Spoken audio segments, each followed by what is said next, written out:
I'm Dr. Marissa Rothenbaum from Banfield Pet Hospital. Today on Banfield Pet Academy, we're going to talk a little bit about how to train your dog to do tricks. So today we're going to be using Ripley as a model to help you understand some of the concepts behind training your pets. It's really important foundation to understand the concept of positive reinforcement. So the concept of positive reinforcement is positive equals you add something. Reinforcement means we want that behavior to continue. So we use treats for dogs that are really food motivated. That's a great option. And I have my little training pouch here. You don't have to go that far. You can use a plastic bag full of treats.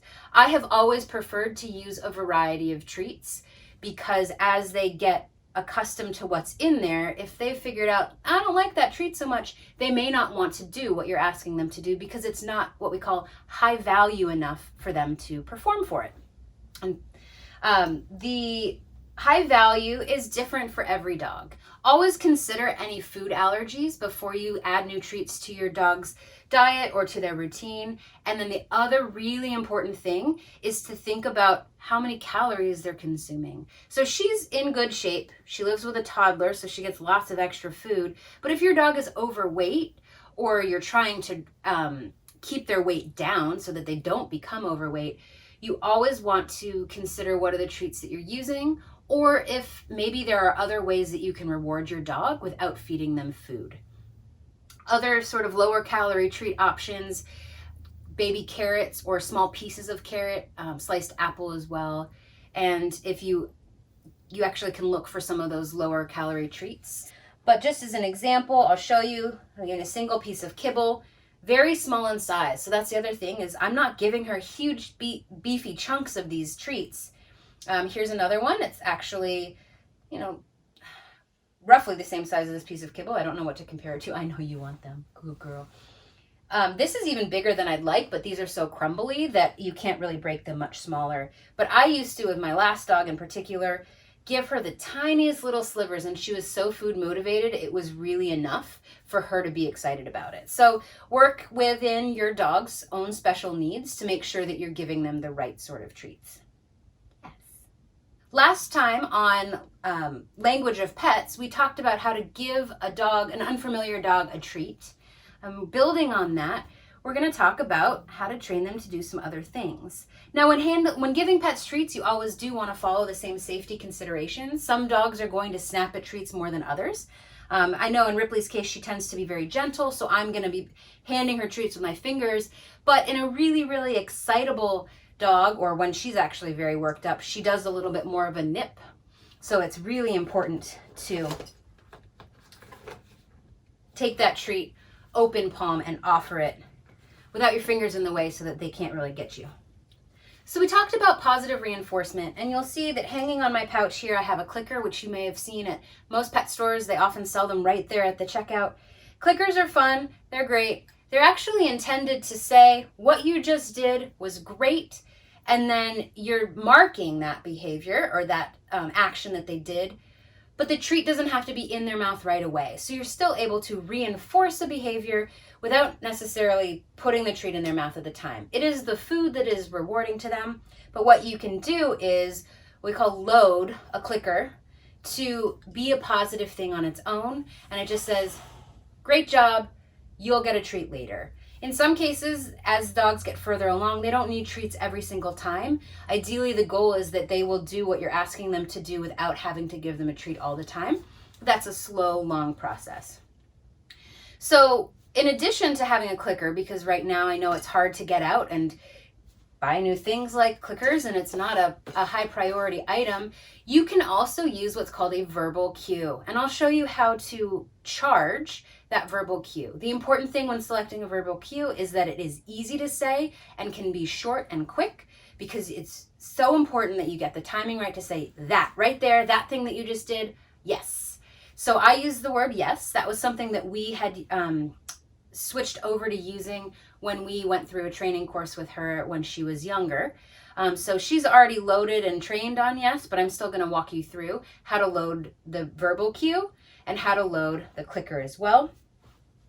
And it's nice, you will hear as I use it that I have it's enthusiastic, it's high pitched, it's different than how I talk normally, as a really good way to separate. This is not just a normal word that I'm using. This is a really special word, and you've done a good job.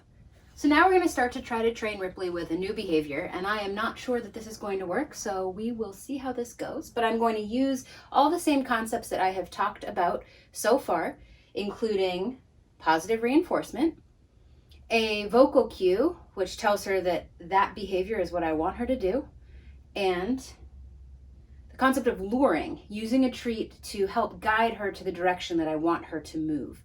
With really food-motivated dogs, this works very well. With other dogs, this may not work as well. If they are motivated by things like balls, you might be able to use a ball and hold it up and use that as the lure. And later we'll also talk about the concept of hand signals, hand targeting, which can help you bring your dog or get your dog to go where you want them to go. You ready? Sit up. Up. So the goal of what I'm trying to teach her, and this is going to be really hard because she loves to lie down. She's not a really good sitter, but I'd like to work on teaching her to sit pretty. So where she rocks back up, lifts her front feet up. My last dog did this really well, and Ripley's just a little clumsier, so it's been hard for her. Stand up. Sit. Yes! Good girl. Come here. Stand up. Stand up. Ripley, up. You see that she tried to grab the treat that time. So that's always a danger with luring, being very careful that you don't have the sort of dog that will just snap at it. Lift those feet up. She started to lift her feet up, and I tagged it right when she picked up her front feet from the ground before she fell all the way over. And that's why having a a clicker or a verbal cue is really good to identify exactly what I want her to do. And what I'm trying to do is slowly what's called shape the behavior. Get her closer and closer to where I want her to be through little tiny adjustments. Come here. Sit. Sit up. You can see her gut following that treat, but I still can't get her sitting up. I wonder do you want to learn how to roll over instead? What about this? So same concept, I'm using the treat to lure her. I'm going to bring it back over her head so that she kind of has to start to flip back. Eventually, a little late on that, but you started to see her body tip. Tipping, that's good. Nice, good job. So at least I've gotten her flat. So that's halfway there. Sit up.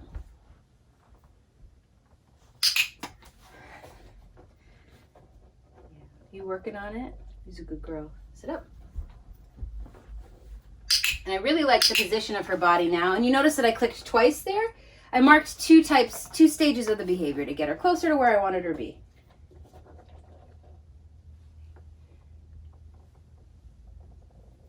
Yes. Good girl. And she's getting a little less anxious about it. She's not grabbing the treat as much. I think she's starting to get that I want her to do something differently. Good girl. Can you bring it all the way around? And rolling is hard. It took my last dog 5 years to learn this one. And what you'll notice is I'm not saying the words roll over right now. If you were to start doing that, it would just be like someone in a foreign language talking at you. They could say the same thing over and over again, but you still don't understand what it means. What I'm going to do is build the behavior first, and then once I can reliably get her to do it, then we start to add what's called the verbal cue, which is like telling a dog to sit. Well, it looks like we're going to have to work a little longer on this for Ripley. So we'll stop there for trying to teach her how to roll. We also want to be aware of her getting full. So as a food-motivated dog, she does only have so much motivation. If she starts to get more and more full, she'll be less interested in food. So we're going to want to teach the harder, more food-required behaviors earlier, and then move to something maybe that's a little easier, because I don't want to end with her being frustrated as well. So what we'll talk about next is the concept of using your hand for a target. So this is another option for luring. Great option for what's called recall. If your dog's far, far away and you want them to come to you, so you got to start small, you got to start short, and this is a great way to do it. So the way that I use it is I have trained her, and I'll pretend like I'm training her again, to put her nose on the inside, the soft part of my fist here. And in the long run, eventually you can get to the point that you can hold your fist in the air. She can see that fist and she knows that she needs to come running. And then as she gets closer, you can lower it so she can touch. So the first step in teaching her something like this is to tell her what you want. And what we want is for her nose to touch our hands. And you have to be consistent. So if multiple people in the family are training her, one person can't use a fist and one person uses a flat open hand, that's going to confuse her because she's really not sure what you're asking for if everybody's asking something different of her. And you're going to start by just putting your hand in front of her nose. And I mean just a little tiny bit in front of her nose. And they want to smell us. Most dogs that are comfortable with us are interested in what we're doing. If you find that your dog's really not going to take the bait on that, you can also hide a treat in your hand so that it smells interesting and they are even more drawn to your hand. But at this point, she doesn't need anything. And as I put it close, yes, she just reaches out because she's curious and she touches her nose to my hand. Yes. And I'm using a verbal cue now to show you that this can also work. You don't have to have a clicker. And I'm still keeping it within range so that she's not moving really far to get to my hand. Yes, and she's successful every single time. So now I'm going to challenge her. I feel like she's really good where she is. This is where you might want to consider taking a break, but I'm going to challenge her with a little bit further of a reach. Yes, she had a little trouble with her legs there, but she knew what I was expecting.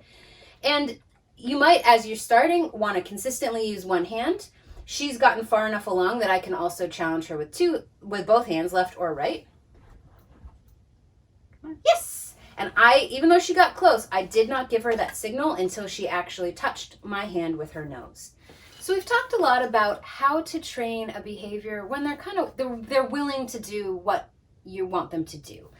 The hand target, it's close, it's easy. It's really easy to start them doing that because they're naturally curious. But things like shake or paw may not be something that they're commonly used to doing. So handing them, reaching out and touching your hand with their foot is not a normal dog behavior.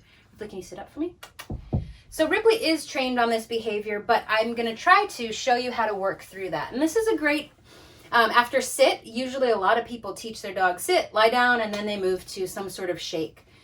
We also, from there, can shape that into different behaviors. So I knew a dog that would wave, and they took the movement from shake and shaped it into a more complex movement. So in Ripley's case, she knows that if I put my hand out, she'll give me her paw. She knows that, but starting with that is not necessarily going to be the case. So what we'll do for her is, if we were to train this from the outset, I would start by gently touching her leg. This is also a great way to train them to get used to you handling their feet. If you have a dog who doesn't like their feet being touched, maybe shake is not the first place to start. But I'm going to start, she knows there's treats now, so she's going to pay attention. I'm going to start by just gently, and I hope you can see this, handling her paw. So she's comfortable with this. I'm just going to put my hand under there and reward. Yes! So touch, treat, touch, treat. And what you can do is touch and lift up a little more. And make sure you're reinforcing. Yes, treat. Make it short. Don't hold it a long time. That's going to make them more uncomfortable. Yes. And then as you do it more and more, they're going to start to understand, okay, when my paw is on top of my person's hand, I get a treat. So maybe when their hand comes out, I should put my paw in their hand. Yes, good girl. So this is a little bit of an abbreviated session because she already knows this behavior. But from there, we could also teach her something like high five. High five. Oh, that's your nose. High five. Yes. And she also knows that one. But it's a different sort of ask. My hand looks different. The way that she's going to reach out is different. And I've actually connected it to a different verbal cue so that when I say high five, I want one thing. And when I say shake, I want something else. But for her, both of those things mean my hand touches yours, or my paw touches yours. So today we talked about different ways to train your dog to do different tricks. And there's so much. The sky is the limit. Your imagination can help guide you into new cool things that you can teach your dogs. And you can also use some of these same training concepts to stop your dogs from doing things that they don't like.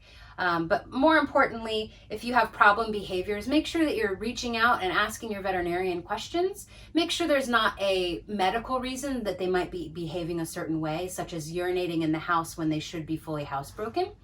So your vet is a great resource for you to get you started on some of this and identify if this is something that maybe you need to consult a veterinary behaviorist for, or start talking about other medical interventions. Really appreciate you joining us today. I hope that you enjoyed this as much as Ripley did. She's now going to take a nap. So if you have any other questions, reach out to your veterinarian, and we will see you next time.